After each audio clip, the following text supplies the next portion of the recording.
What kind of a peace do I mean, and what kind of a peace do we seek? Not a Pax Americana, enforced on the world by American weapons of war. Not the peace of the grave or the security of the slave. I am talking about genuine peace, the kind of peace that makes life on earth worth living, the kind that enables men and nations to grow and to hope and build a better life for their children.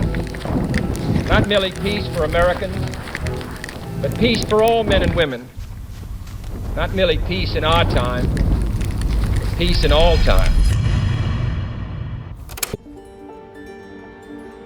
The code is a place to be alone, to sustain yourself, to be still, to have your flesh frozen, and for the spirit to be moved.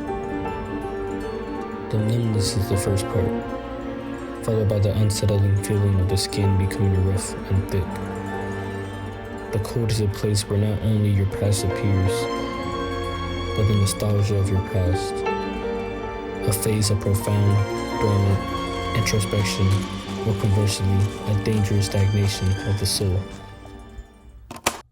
Who are we to rectify the commandments of the Lord? We say things like, "This is my world," or "You're just living in it." But God is the author of life, the architect of mankind. Psalm 147, verse 16 and 17 says, "He sends his command to the earth.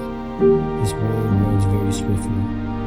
He showers snow like wool. He scatters the frost like ashes.